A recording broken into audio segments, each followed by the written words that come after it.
12 अक्टूबर 1999 शाम के 6:30 बजे हवाई जहाज PK-805 श्रीलंका से उड़कर कराची के आसमान में पहुंच गया था। पायलट सरवत ने ATC से कराची एयरपोर्ट पर लैंड करने के लिए क्लियरेंस मांगा तो जवाब आया, सरकार के आदेश से इस फ्लाइट को लैंड करने की अभी अनुमति नहीं है।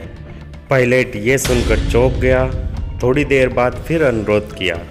इस बार सलाह दी गई कि इस फ्लाइट को आप ओमान, पारस की खाड़ी या भारत में लैंड कराएं, लेकिन पायलट सरवत ने दोहराया कि फ्लाइट में इतना फ्यूल नहीं बचा है दूसरे देशों तक पहुंच सके, लेकिन इस बात का कोई फ़ायदा नहीं हुआ। फिर पायलट ने पाकिस्तान के सभी एयरपोर्ट पे बात की, लेकिन सब ने मना कर दिया। अब आसमान में मंडराते प्लेन को देखकर इसमें सवार लगभग 190 यात्री परेशान होने लगे।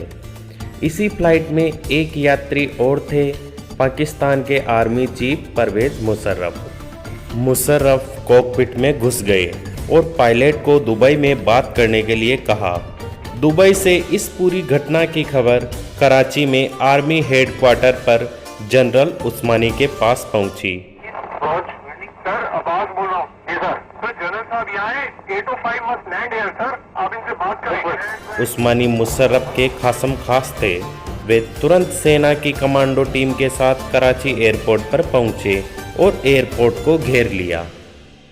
सेना ने कंट्रोल टावर को अपने कब्जे में ले लिया और इस फ्लाइट को लैंड कराया गया। इस समय मात्र 7 मिनट का फ्यूल और बचा था। मुशर्रफ कराची में 1.5 घंटे हवा में थे। इसी समय नवाज शरीफ ने उनको आर्मी चीफ के पद से हटा दिया और उनकी जगह जनरल जियाउद्दीन को आर्मी ऑफिसर बना दिया गया था। सकुशल लैंड करने के बाद मुशर्रफ ने सेना की कमान अपने हाथ में ली और सेना की मदद से नवाज शरीफ सरकार का तख्ता पलट कर दिया। किसी देश का प्रधानमंत्री प्लेन में सफ़र कर रहे अपने आर्मी चीफ को पद से हटा देता है। ऐसे में सवाल उठता है कि आखिर ऐसा हुआ क्यों।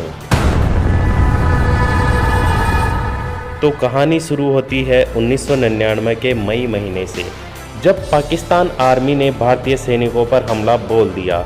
वो भारत की सीमा में घुस आए और सेना को ये आदेश मुशर्रफ ने ही दिए थे, जबकि नवाज शरीफ सरकार को इसकी भनक तक नहीं थी। इस तरह भारत पाकिस्तान के बीच जंग शुरू हो गई। पाक आर्मी मुशर्रफ की लीडरशिप में लड़ रही थी।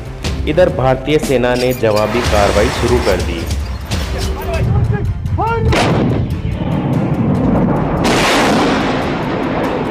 आखिरकार जुलाई में दोनों देशों के बीच युद्ध खत्म हुआ। भारत ने पाकिस्तान से वो सारी ज़मीन वापस पा दी जो उसने हड़पी थी। इस युद्ध में पाकिस्तान की हार हुई। इससे पाकिस्तानी आवाम में गुस्सा भर गया।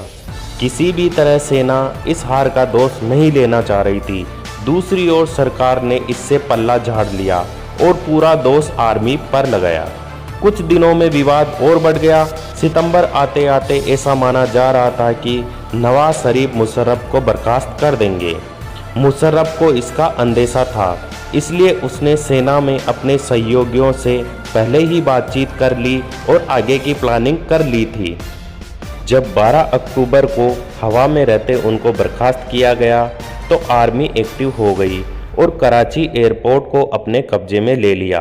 सैनिकों ने इस्लामाबाद में स्टेट टेलीविज़न स्टेशन को सीज कर दिया। प्रधानमंत्री के घर को सेना ने घेर लिया। देश में सभी इंटरनेशनल फोन लाइंस काट दी गई।